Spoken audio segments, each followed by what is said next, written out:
Bom dia, povo de Deus. Estamos começando mais uma Manhã com Deus. Esse é o nosso momento de fazermos a vereda do Tabernáculo de Moisés. Bom dia, Lídia. Bom que você está aqui comigo esta manhã. Nós vamos iniciar a Manhã com Deus porque Ele é o nosso Deus. E nós, povo do seu pasto, o povo que Ele pastoreia. Nós somos ovelhas nas suas mãos, o rebanho sob o seu cuidado. Bom dia, Rita, muito bom estar com você esta manhã. Nós, esta manhã, vamos fazer o percurso do tabernáculo no Salmo de número 85. E o primeiro verso, o que nos coloca na Arca da Aliança, está no verso 11 e 12 do Salmo 85, diz assim: Da terra brota a verdade, dos céus a justiça baixa o seu olhar. Também o Senhor dará o que é bom, e a nossa terra produzirá o seu fruto. Da terra brota a verdade. Uma das grandes diferenças que existe entre Israel e a igreja é que Israel é umbilicalmente ligado à terra.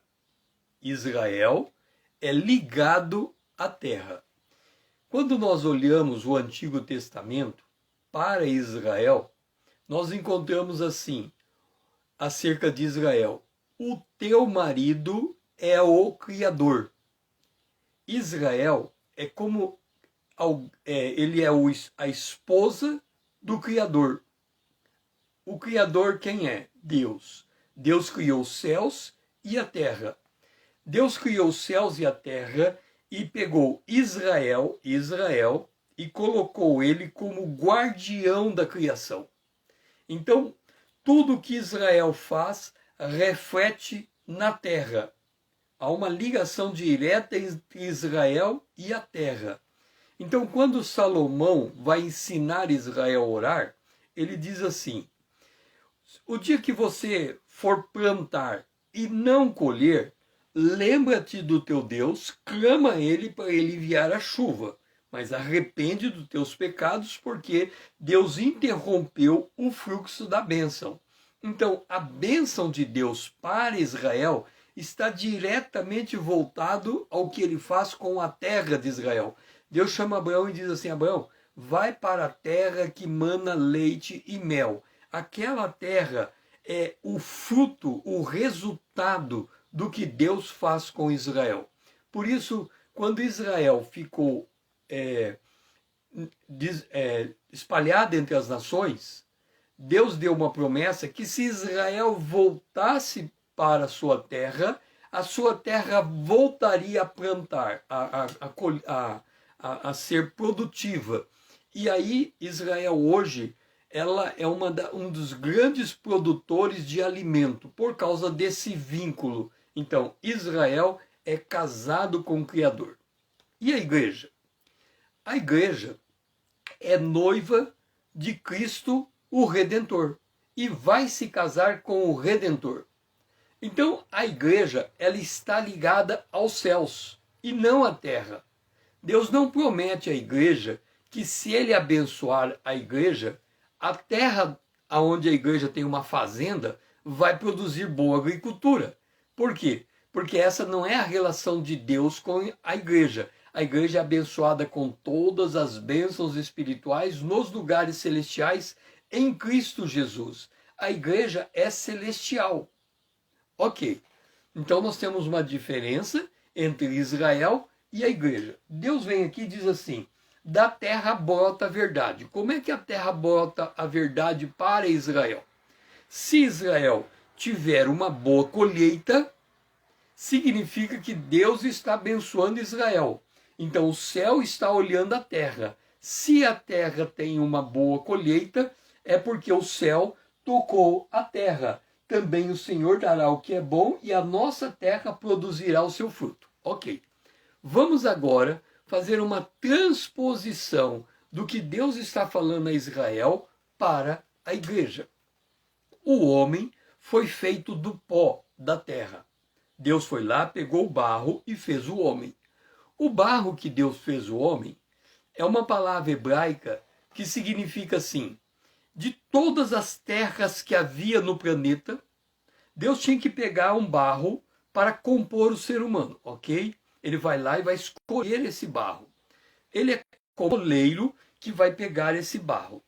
O texto hebraico, a palavra hebraica para barro, para pó, que está colocado lá, é a pior qualidade de terra. É como se ele olhasse para o planeta Terra e falasse assim: eu quero a terra mais estéril, a terra mais imprópria para produzir qualquer coisa que seja, eu quero esta terra. Aí ele pegou essa terra e fez um boneco. Ao fazer o boneco, ele assoprou sobre o boneco. E quando ele assoprou sobre aquele boneco se tornou alma vivente, porque passou a ter o espírito humano assoprado pelo Espírito de Deus em um corpo feito de pó. Quando a Bíblia diz aqui, da terra brota a verdade, a terra somos nós. Por isso que Paulo escreveu que tudo que o homem planta, o homem vai colher. Ou seja, nós somos o barro na mão do oleiro. Ele vai nos moldar. Então, o que é que vai sair de nós? Aquilo que vai sair de nós é aquilo que manifesta a presença de Deus em nossa vida. Como é que funciona, então, para nós? Para Israel, significa assim: olha, você é israelita, você está na tua terra? Tá. Você plantou? Plantei. Você colheu? Colhi. Então, a bênção de Deus está na tua casa. Glória a Deus pela tua vida. Você não colheu? Não colhi. Então, você precisa voltar-se a Deus. Se o meu povo que se chama pelo meu nome clamar, orar, se humilhar diante de mim, eu ouvirei, perdoarei e sararei a sua terra. Então, para o judeu, quando ele não tem colheita, ele tem que se voltar a Deus para Deus abençoar a sua terra. E nós? Para nós termos a colheita, nós precisamos de que o Senhor opere em nossa vida de tal maneira que faça o quê? Paulo escreve, nós, 2 Coríntios capítulo 4, verso 7, temos, porém, esse tesouro em vaso de barro. Então aqui está o nosso vaso e aqui dentro tem um tesouro. Se eu perguntar para você, Paulo, que está, tudo bem, Paulo, que bom que você está aqui. Paulo, se eu perguntar para você o que é que tem aqui dentro, você conseguiria saber? Obviamente não, você não é adivinho, você não tem como olhar aqui por cima, você só está olhando aqui. Sem eu mexer esse vaso, sem eu mexer com ele, como é que você, Paulo, consegue saber o que tem aqui? O que você acha, Rita? O que eu teria que fazer com esse vaso aqui, sem tirar ele desse lugar, para você enxergar o que tem dentro do vaso? O que você acha, Rita? O que eu tenho que fazer com esse vaso para você enxergar o que tem dentro do vaso? O que faz?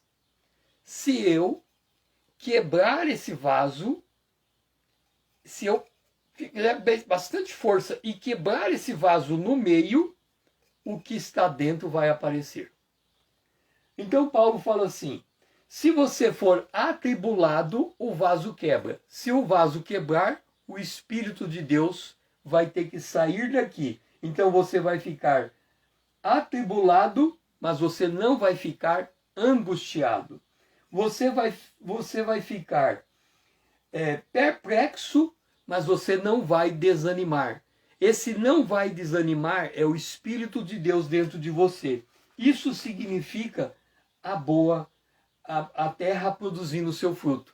Você abre o vaso e o que sai é a fragrância do Espírito de Deus. Isto é o que significa sair a verdade. A verdade vai sair de nós quando o nosso vaso for quebrado. Nesse dia, quando houver uma pressão, nós temos que deixar sair para fora o que temos dentro de nós, que é um tesouro precioso, a manifestação do Espírito de Deus. E é nesse sentido que vamos fazer esta oração. Pai, nós glorificamos a Ti, porque nós somos a boa terra. E quando essa terra abrir, quebrar, quando o vaso quebrar e algo tiver que sair de nós, que não seja a ira, mas seja a paciência, que não seja o ódio, mas seja o amor. Pai, ensina a deixar que a gente libere de dentro de nós o perfume suave de Cristo. Nós oramos agradecidos. Em nome de Jesus, o teu Filho amado, a quem nós amamos. Amém. Vamos agora para a nossa segunda estação, nosso altar de ouro, que está no verso de número 8. Escutarei o que Deus, o Senhor, disser, pois falará de paz ao seu povo e aos seus santos, e que jamais caia em insensatez. Nós terminamos de ouvir, lá na primeira estação, que nós somos a boa terra e que essa terra vai dar o seu fruto. Nós temos a responsabilidade, a incumbência, mas não só a responsabilidade, como a honra de sermos a manifestação da presença de Deus no meio dos homens. Olha só, deixa eu explicar uma coisa. O profeta, ele disse assim, presta bem atenção nisso: atrairei os homens com cordas humanas, com cordas de amor. Atrairei os homens com cordas humanas, com cordas de amor. Aqui, ó, vamos dizer que isso aqui é uma corda. Aqui está uma corda puxando, ok? O que é essa corda humana? Esta corda humana significa assim: eu tenho a minha esposa, eu estou amarrado na minha esposa. Então, quando eu puxo, ela vem, quando ela puxa, eu vou. Eu tenho filhos, eu estou amarrado nos meus filhos. Quando eu vou, eles vão, quando eu venho, ele vai. Se eu estiver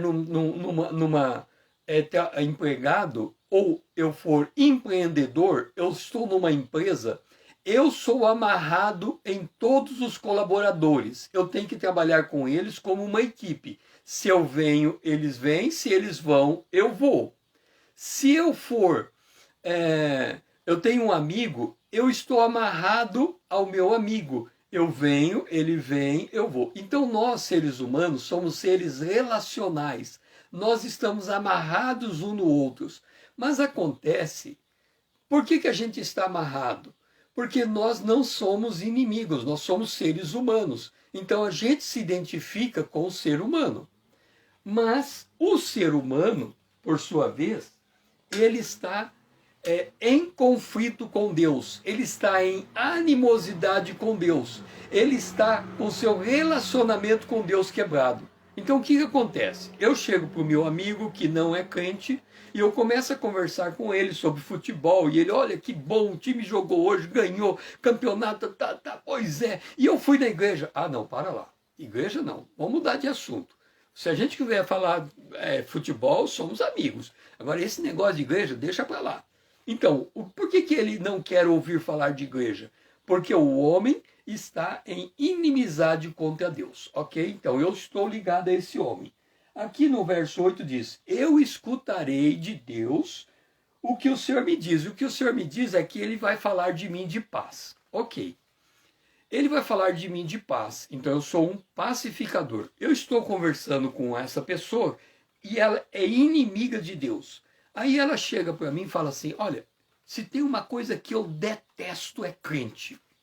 Crente é mentiroso, ele fala uma coisa e vive outra, ele é hipócrita, e aí ele detrata, pensa num cara que está detratando o crente de tudo quanto é jeito que você imagina. E você está olhando ele falar do crente, mas você também é crente. Ele está falando mal da igreja e você é membro da igreja.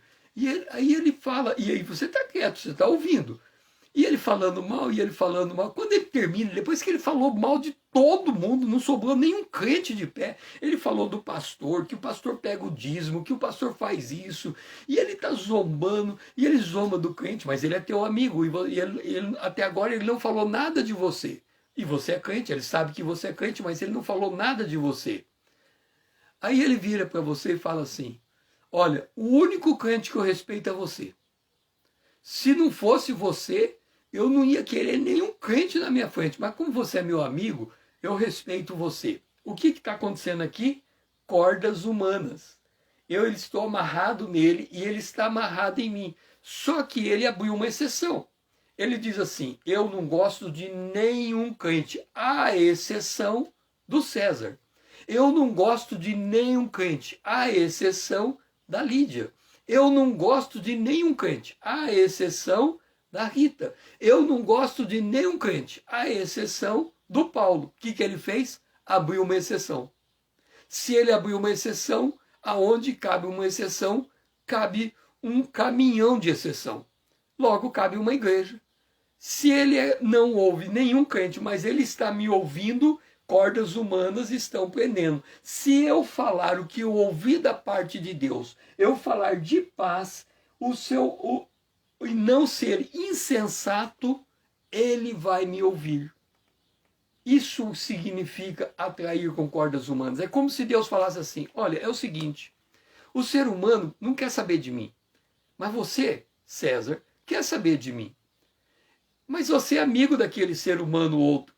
Você é amigo do teu próximo, você é amigo do teu parente. Ele vai te ouvir, ele não vai me ouvir, mas ele vai te ouvir. Agora, eu vou falar com você, você fala com ele. E aí, quando você fala com ele, ele vai ser impactado por minha palavra, porque a minha palavra está dentro de você, a minha paz está dentro de você. Um dia, tem igrejas que têm cumprimentos diferentes. Tem uma igreja que cumprimenta graça e paz. Tem outra igreja que cumprimenta dizendo paz do Senhor. A outra, paz de Deus, paz de Cristo. Cada igreja tem uma forma diferente de cumprimentar. Eu, na época, gostava muito de cumprimentar com a paz do Senhor. E eu fui falar com uma outra pessoa que era membro de uma outra igreja. Então, eu era de uma igreja e ela era de outra igreja. Na verdade, nós éramos da mesma igreja. Só que a nossa igreja não cumprimentava com paz do Senhor, com graça e paz, com nada disso. Era bom dia, boa tarde, boa noite. Então, era assim que a nossa igreja cumprimentava. Mas eu gostava de cumprimentar com paz do Senhor.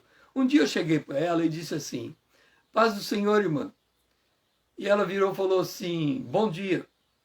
Eu não gosto de cumprimentar com paz do Senhor. Eu falei: tudo bem, irmã. Está escrito lá no Evangelho, Jesus disse assim: quando você chegar numa casa, a paz entre naquela casa. Se aquela casa não te receber, a paz volte para você. Então, cumprimentar com a paz do Senhor é a forma mais garantida de cumprimento que existe. Porque se eu disser a você paz do Senhor, a paz que está em mim vai até você. Se você rejeitar, a paz volta para mim. Simples. Muitos anos depois, ela falou que aquela resposta que eu dei a ela marcou a sua vida. Por quê? Porque ele falará de paz. E quando eu falo a paz do Senhor, eu estou querendo dizer que eu estou transmitindo a paz que eu tenho da parte de Deus. Então não pode haver em mim qualquer animosidade. Quando eu olho para a pessoa, eu tenho que abrir o meu coração para ela. Eu tenho que receber ela como ela é. Isto significa a paz do Senhor. Então, paz do Senhor é eu entender que o que está dentro de mim é o que tem que ser manifestado para fora. O que eu estou ouvindo está entrando no meu coração, está enchendo o meu ser, está refletindo no meu relacionamento. Isto é ouvir. Escutarei o que Deus, o Senhor, disser. E o que ele diz é: eu vou falar com você de paz, de bondade, de amor, de misericórdia. Então, quando você falar com alguém, fale das coisas que eu estou falando com você. Fale de paz, de amor, e seja paciente, e seja longânimo. E é nesse sentido que nós vamos fazer esta oração. Pai, nós glorificamos a Ti, Senhor, porque nós somos como uma terra que produz o bom fruto. E o bom fruto é a paz. O bom fruto é o amor, é a alegria, é a longanimidade. Senhor, que ao longo desse dia eu possa estar comprometido em tirar de dentro de mim o que te pertence. Aquilo que eu ouvi do Senhor, que eu possa manifestar como uma fragrância suave no meu entorno, impactando as pessoas com quem eu estou amarrado, significa ligados com ela, que elas estão convivendo comigo, que elas possam enxergar em mim a expressão de Cristo. Esta é minha oração, em nome de Jesus, o teu Filho amado, a quem eu amo. Amém. Vamos agora para nosso café da manhã. Agora estamos preparados para sentar na mesa do Senhor e comermos desse pão saboroso. Jesus é o pão da vida. E isso nos leva para o verso 13 do Salmo 85. A justiça irá diante dele, cujas pegadas ela transforma em caminho. Gente, que coisa extraordinária o que está escrito aqui.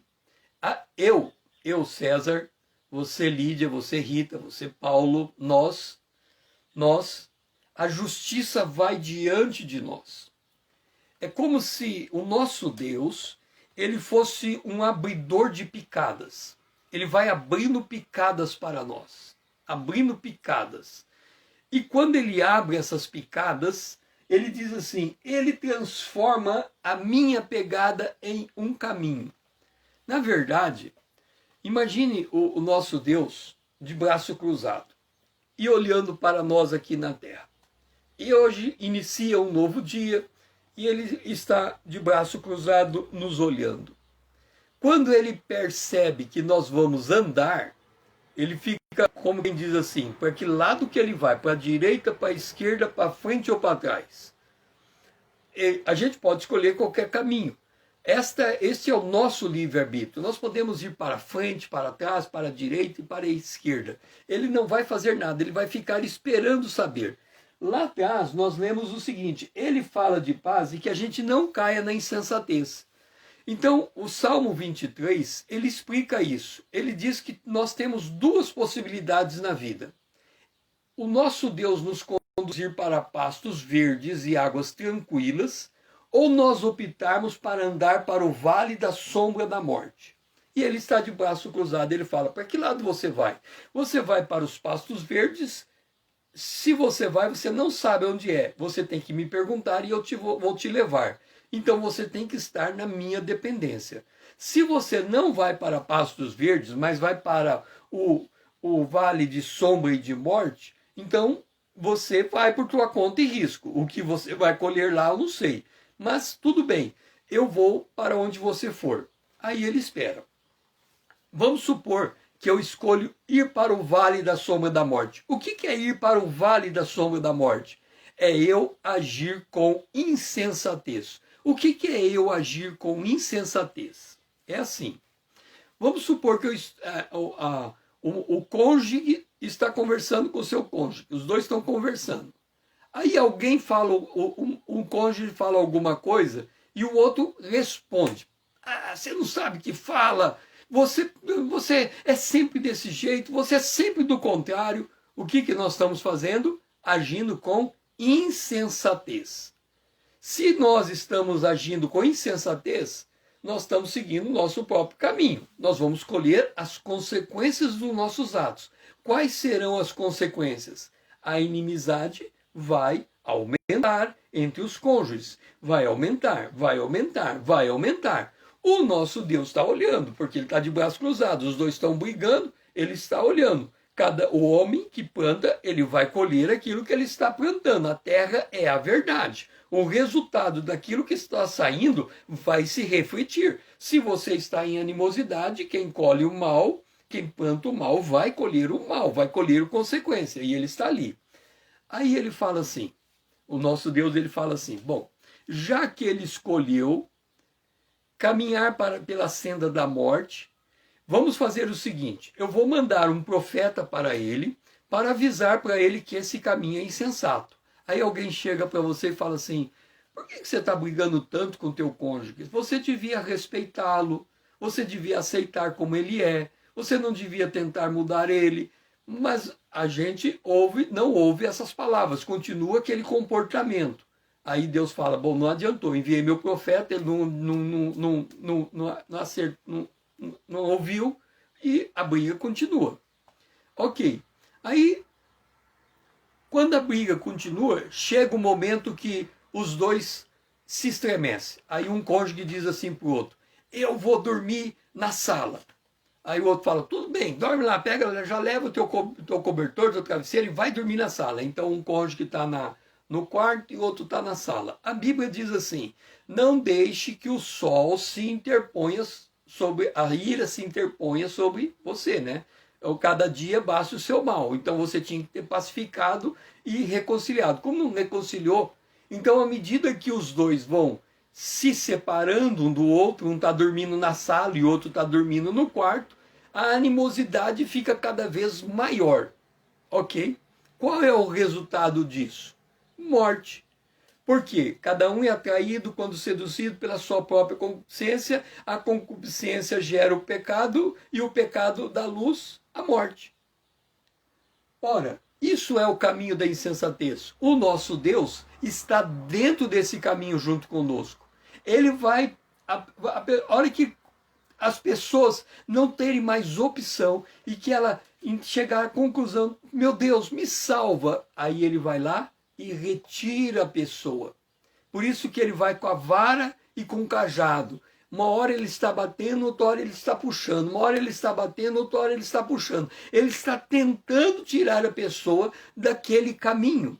Mas quando aquela pessoa se converte, ele diz assim, Pedro, quando você se converter, confirma teus irmãos. Pedro ia negar Jesus. Pedro negou Jesus, Pedro chorou, ele colheu o fruto do seu pecado, mas quando ele entendeu, ele caiu em si, ele retornou, e quando ele retornou, ele confirmou os irmãos. Isto significa o verso de número 13. A justiça vai diante de nós e ele está o tempo todo transformando o nosso caminho. Ele quer que a gente ande com ele por pastos verdejantes e águas tranquilas, mas muitas vezes nós optamos pelo vale da sombra da morte, pelo caminho mais difícil.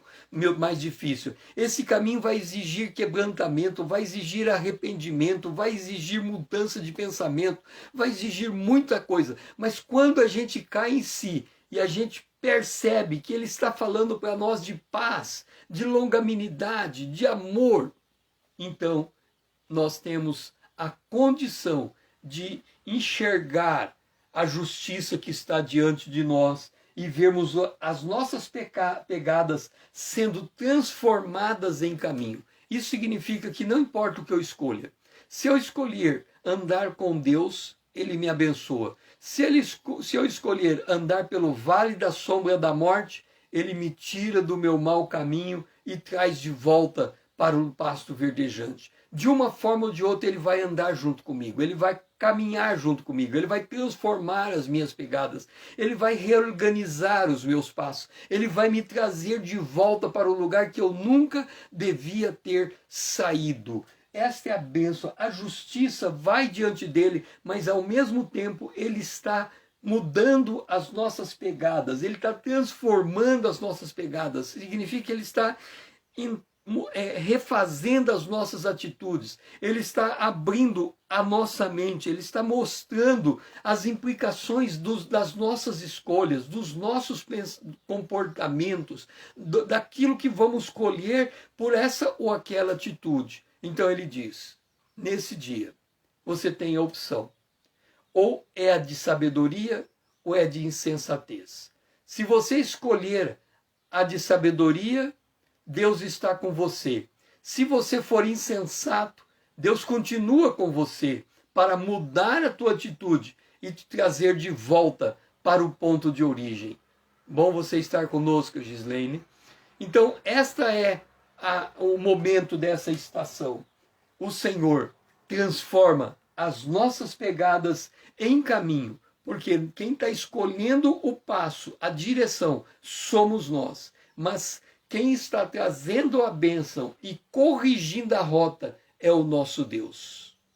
Senhor, nós glorificamos a Ti, porque o Senhor é aquele que corrige as nossas rotas. Quantas vezes, Senhor, a gente coloca a nossa pegada em direção oposta daquela que o Senhor quer nos trazer.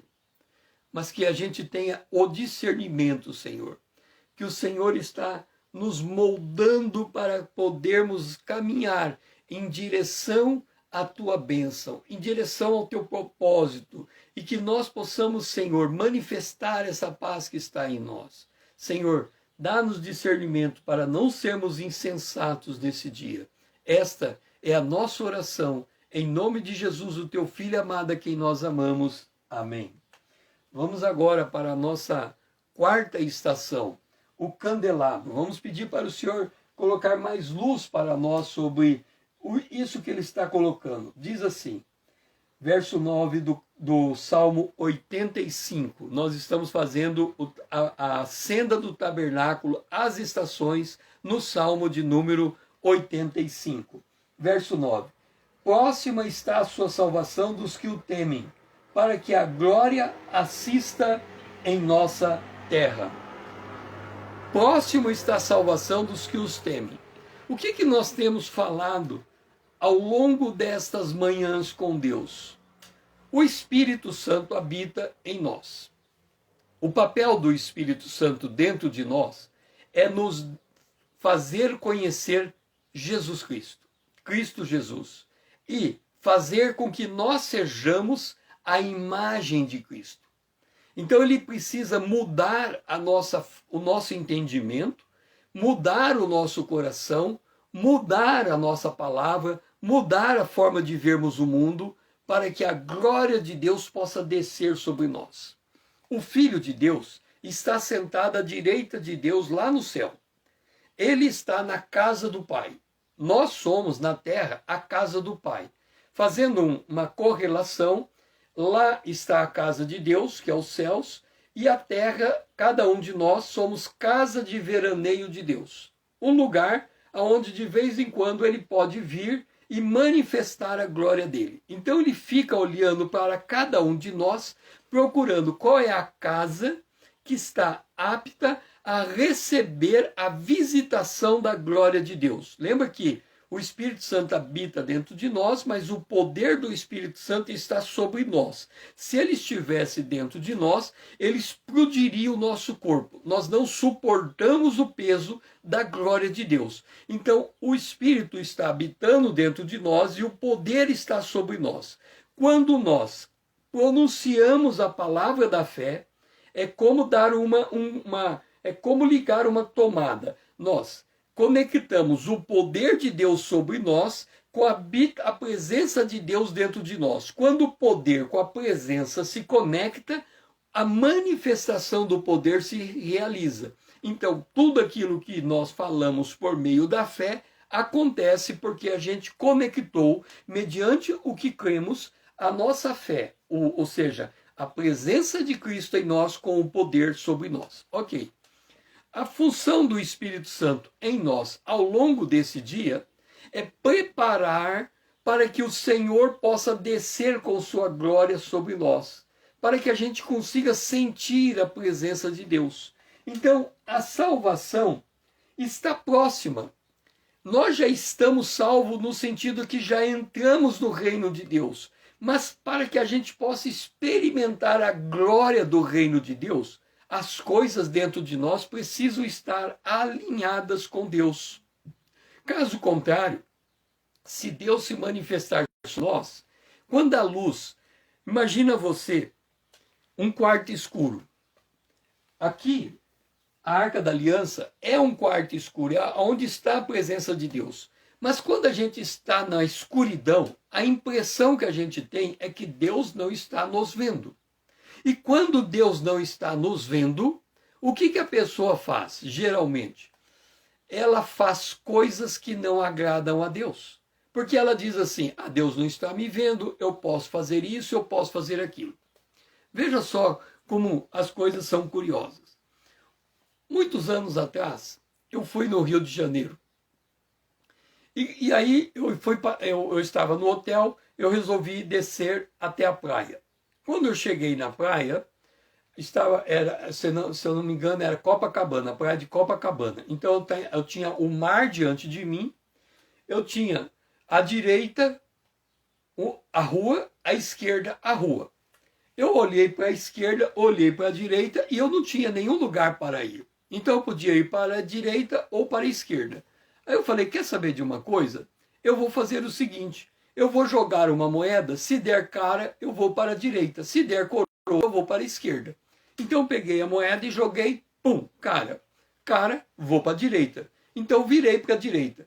Quando eu virei para a direita e comecei a caminhar, eu pensei assim comigo, só falta agora eu encontrar uma pessoa conhecida. Quando eu olho para um bar, sentado numa mesa, um primo meu, que eu estava no Rio de Janeiro, ele era de ele morava em Campo Grande.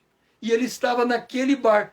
Eu olhei e falei, aí eu pensei comigo, já pensou se eu estivesse fazendo uma coisa errada?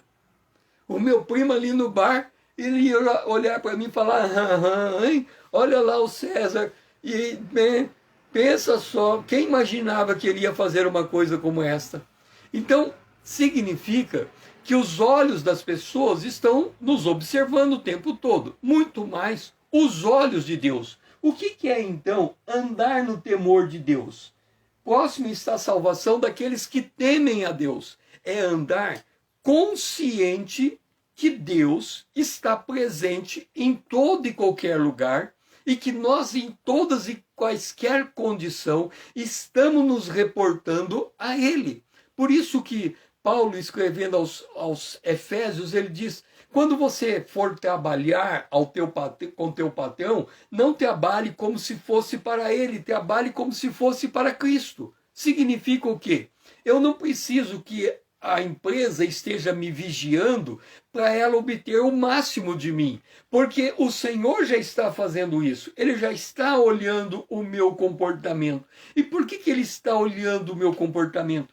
Porque Ele quer transformar o meu caminho em caminho de justiça, em caminho de paz, em caminho de bondade, em caminho de longanimidade, mas Ele depende da cooperação que eu tenho para com Ele. É por isso que nós estamos nessa estação, no candelabro. Nós estamos com os nossos olhos sendo abertos. Porque o Senhor, Ele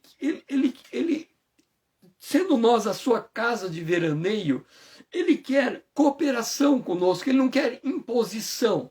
Então Ele fala assim, Espírito Santo, prepara a coisa embaixo que eu quero descer. E o Espírito Santo vem ao nosso coração e fala, se hoje você ouvir a voz de Deus, não endureça o seu coração como fizeram lá em Meribá. Quer dizer, se submeta à vontade de Deus, reflita o teu comportamento, veja, não haja com insensatez, reflita e observa uma coisa. Quando nós estamos no calor do dia e a pressão da vida vem sobre nós, naquela hora, se não houver uma preparação prévia, se não estivermos absorvidos da parte de Deus, este pão que nos fortalece, nós vamos ser insensatos nas nossas atitudes. Nós não vamos ter capacidade de esperar em Deus. E as coisas que nós fazemos de forma insensata trazem consequências que vêm contra os nossos próprios interesses. Então o Senhor chega e vem assim, a salvação está perto daqueles que temem a Deus. O livro de Malaquias, ele fala uma coisa importante, que é um tipo de oração que poucas pessoas conhecem. Essa oração, em Malaquias, no capítulo 4, no capítulo 3, vamos ver, 3 ou 4, 3,16. Então, os que temiam o Senhor falavam uns aos outros. Olha só, quando é que nós estamos demonstrando que tememos a Deus? Quando eu estou conversando com o meu igual, eu estou conversando com o temor de Deus, ou seja, consciente da presença de Deus naquela conversa. E quando eu estou consciente de Deus, ele diz assim, o Senhor atenta e ouve. É como se o Senhor falasse, eu quero fazer parte dessa conversa. Eu quero fazer parte do que você está vivendo nesta hora. E aí diz assim, e é um memorial escrito diante dele, diante de Deus, para os que temem ao Senhor e para os que lembram do seu nome. E significa que o Senhor responde à oração daquela conversa, sem que aquela conversa seja de fato uma oração diante de Deus. Porque ele encontra tanto deleite naquela conversa que ele fala: eu vou entrar nessa conversa e fazer isso acontecer na vida desses dois, porque esses dois estão conversando no temor de Deus e eles se agradam de mim e eu me agrado do que eles falam e eu vou fazer isto. Amado Deus, nesta estação, Senhor, nós glorificamos a Ti, porque o Senhor não só habita em nós com Teu Espírito, mas está atento ao que nós estamos ouvindo, atento ao que nós estamos fazendo, atento ao que nós estamos pensando. E quando a gente pisa na casca de banana, o Senhor ainda muda a nossa trajetória e nos recoloca nos teus caminhos. Que a gente aprenda a fazer isso muito rápido nesse dia, Senhor, para não perdermos nunca a conexão contigo. Então que a gente aprenda nesse dia a andar no temor do Senhor, para experimentarmos a salvação do Senhor. Esta é a nossa oração, em nome de Jesus, o teu Filho amado, a quem nós amamos. Amém.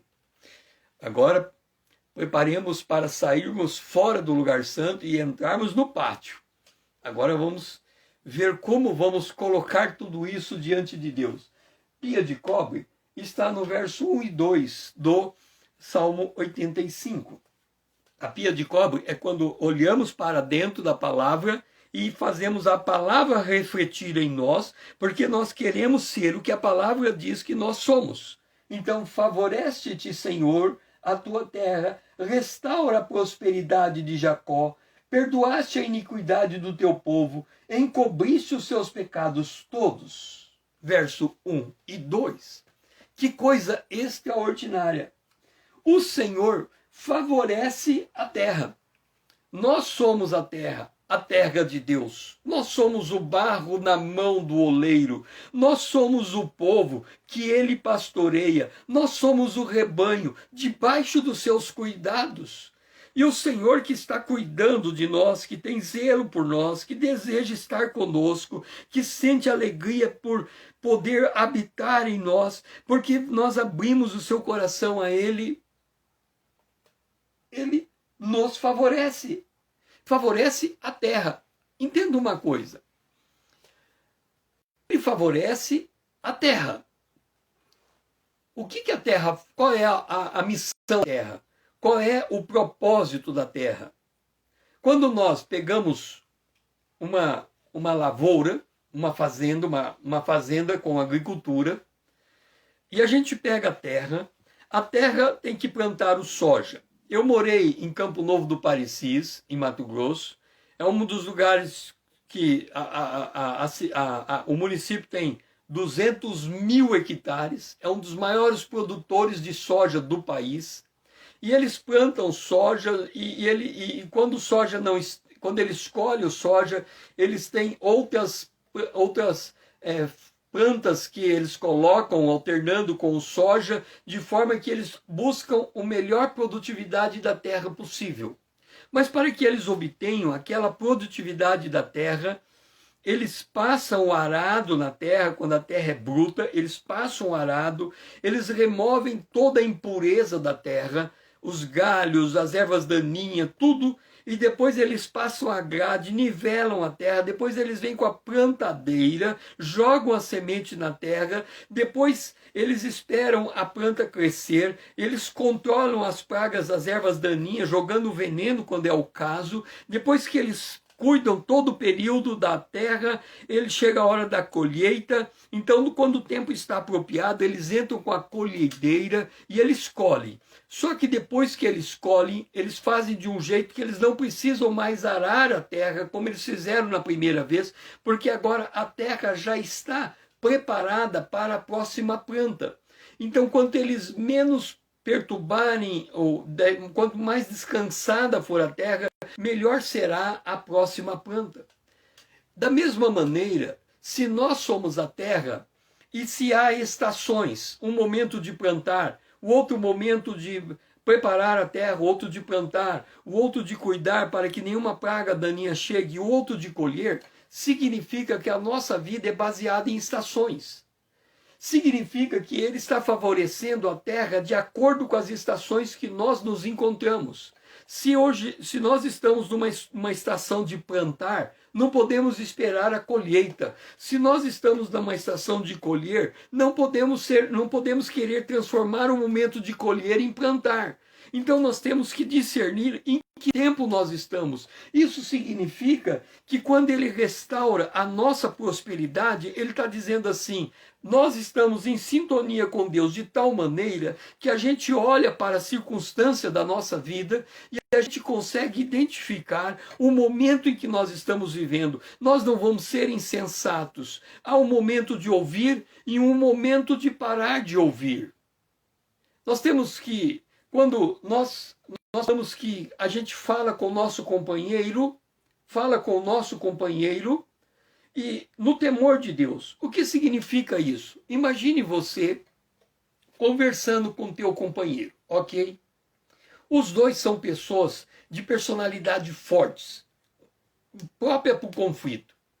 Você está sentado na tua mesa, calmo, sentado, ouvindo uma música, e aí aquele teu companheiro chega para você e fala uma coisa, e quando ele fala aquilo, ele está nervoso, ele vem atropelando, ele vem falando, e quando ele fala aquilo, bate em você e vai voltar. Quando você menos espera, você responde na mesma moeda, ira com ira.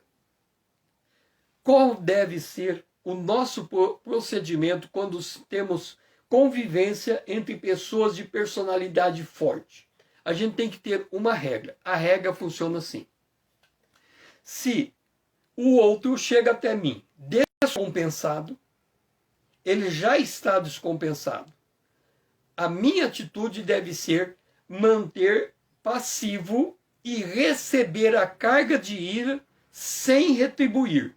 Porque ele está descompensado, mas eu estou descansado. Eu sou uma terra descansada. Quando o descompensado entra na terra descansada, é como uma semente que cai no solo. Eu permaneço descansado e a semente está caindo no solo, semente descompensada. Eu absorvo aquela semente, quer dizer, o Senhor falou de paz comigo, eu absorvo a ira com a paz e fico calmo. Não falo nada, recebo toda agressão e fico quieto, até aquele que está descompensado volte ao seu estado original, compensado, tranquilo. Talvez isso vá acontecer num dia, no outro dia. E aí, no tempo adequado, da maneira mais sábia possível, de modo sensato, eu posso retomar aquele assunto ou não. Na maior parte das vezes, eu não preciso retomar o assunto. Por quê? Porque quando ele acalma, ele descobre o seu erro, e ele reconsidera o seu caminho, porque Deus é aquele que transforma a pegada em caminho, e muitas vezes aquilo que eu achava que eu tinha que falar, nem mais é necessário, porque ele próprio caiu em consciência, e ele mudou a sua atitude, e a paz reinou, continua reinando naquela casa. Então isso significa favorecer a terra. Deus está favorecendo a terra para que naquela estação própria a terra possa entregar o que ela precisa entregar. Então, a única maneira de entregarmos naquela hora o que precisa ser entregue é agir com sensatez, é discernir o que Deus está fazendo e, por meio daquilo que nós estamos discernindo, adotarmos a atitude que Deus está colocando em nosso coração. Ele quer transformar o nosso caminho. Ele quer nos dar a condição de agirmos como a imagem de Cristo. E é nesse sentido que vamos fazer a nossa oração. Pai, nós precisamos de sensatez nesse dia.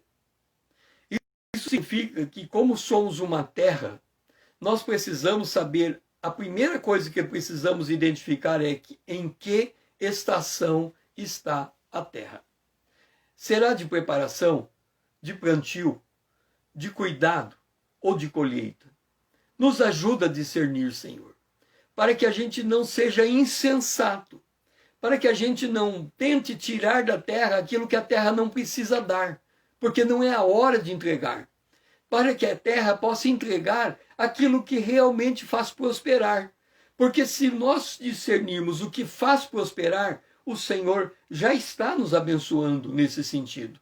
Por isso, Senhor, nos ajuda a não sermos insensatos, mas sábios naquilo que temos que fazer ao longo desse dia, para que a prosperidade do Senhor possa se manifestar de forma fluida através de nós. Essa é a nossa oração. Em nome de Jesus, o teu Filho amado, a quem nós amamos. Amém. Agora vamos para o altar de cobre, preparando a nossa retirada desse momento de oração para as lides do dia. E isso está no verso 4 e 5. Restabelece-nos, ó Deus, da nossa salvação, e retira de sobre nós a tua ira. Estarás para sempre irado contra nós? Prolongarás a tua ira por todas as gerações? Nós temos essa tendência de entendermos mal os desígnios de Deus. Nós queremos jogar diante de Deus a responsabilidade que nos pertence. Se Deus está dizendo que Ele está falando de paz, se Deus está dizendo que Ele está favorecendo a terra, se Deus está dizendo que Ele já tem nos abençoado com todas as bênçãos espirituais nos lugares celestiais, por que é que nós estamos questionando o que Deus está fazendo? Por que é que nós estamos indignados com Deus, como se a ira de Deus estivesse estendendo sobre nós? Nós precisamos entender como que Deus trabalha em nosso favor.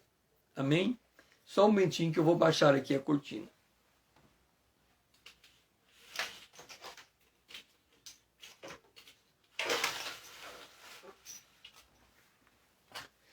Agora ficou melhor. Então nós temos que entender como é que Deus trabalha conosco. O salmista diz: estará para sempre irado contra nós. O que significa isso? Se nós somos a terra, o que nós esperamos da terra? Colher o seu fruto. Isso que nós esperamos, colher o fruto.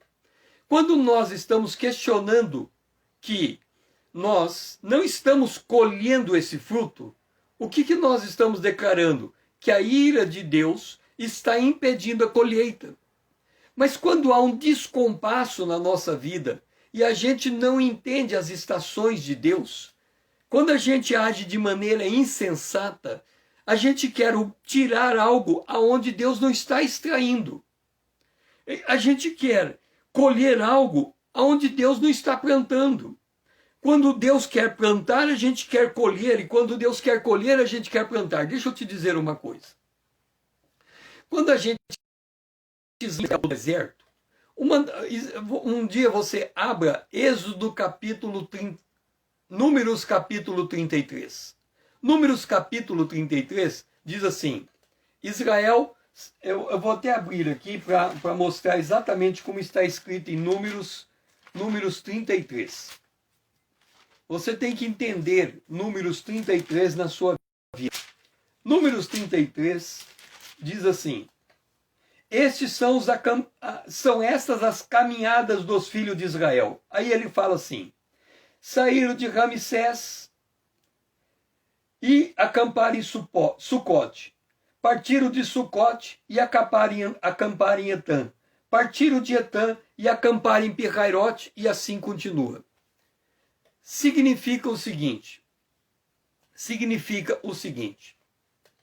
a nossa vida é baseada em estações. Uma hora nós estamos nesse lugar, outra hora naquele. Cada um é um caminho de Deus. Cada estação é um caminho de Deus. E cada estação tem um propósito que Deus quer extrair daquilo. Então o dia de hoje foi preparado para que Deus possa extrair dele algo em nossa vida. Então, nós somos a terra. E Deus fala, essa terra vai prosperar. É isso que ele disse lá. Essa terra, o Senhor favoreceu essa terra e ela vai prosperar. Acontece que para essa terra prosperar, nós temos que discernir o tempo. Para discernir o tempo, nós não podemos ser insensatos. E quando é que somos insensatos? Quando queremos colher o que não está plantado e quando queremos plantar, quando é hora de colher. Então, isso é ser insensato. É fazer as coisas na hora errada e querer colher a coisa certa na hora errada. Não vai funcionar dessa maneira. Quando isso não acontece, a gente fica impaciente. E quando a gente fica impaciente, a primeira coisa que questionamos é Deus. A frase do dia: o Senhor me favorece nesse dia. Mas, para eu entender esse favorecimento, eu tenho que buscar o caminho da sensatez. Então, qual é a lógica aqui? Ao invés de eu reclamar de Deus, ao invés de eu questionar a Deus, eu tenho que perguntar ao Senhor: Senhor, o que é que o Senhor quer extrair desta situação? Senhor, como o Senhor quer me ensinar? Que resposta que eu devo dar? Qual o comportamento que é esperado de mim nesta hora, Senhor? Eu tenho que olhar para Ele diante da circunstância. Eu tenho que enxergar o que está acontecendo e buscar discernimento de Deus.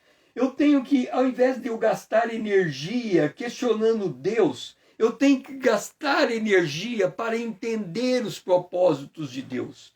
Quando ele diz aqui, mostra-nos, Senhor, a tua misericórdia e concede-nos a tua salvação. Por quê? Porque ao invés de, porventura, não tornarás nos vivificar para que em ti se regozije o teu povo?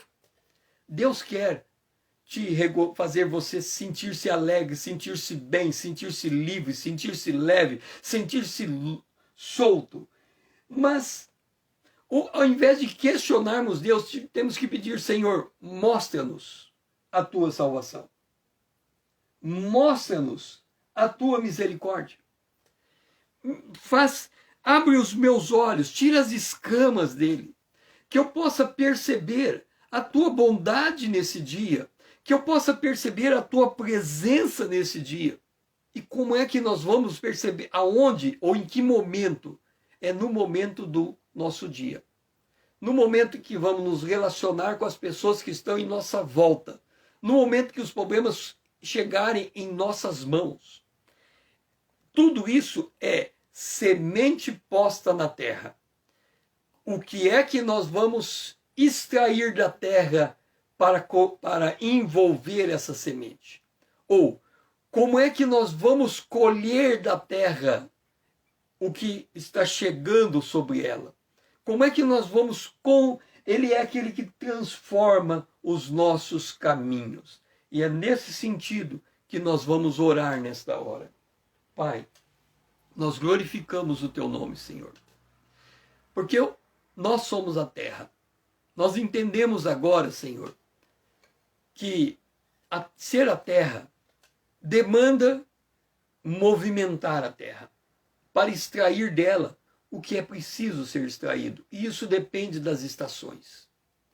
Por isso, Senhor, nós precisamos que o Senhor abra nosso entendimento, nos mostre a tua salvação, seja propício para conosco. Nós precisamos mudar a nossa maneira de enxergar as coisas, Senhor. Nós temos que encontrar propósito naquilo que estamos vivendo, ó Pai. Isso vai demandar muito de nós, mas o Senhor já está nos favorecendo, o Senhor já está nos abençoando, o Senhor já está indo adiante de nós com a tua justiça, o Senhor já está transformando os nossos caminhos, o Senhor já está nos dando a garantia que o Senhor nos conduz em triunfo neste dia. É nós que precisamos respirar fundo e assimilar a obra do Senhor nesse dia. Prestar mais atenção, porque o que temos que fazer nesse dia já está preparado por ti para prosperar o nosso caminho. Esta é a nossa oração, em nome de Jesus. teu Filho amado, quem nós amamos. Amém. Que o Senhor seja louvado.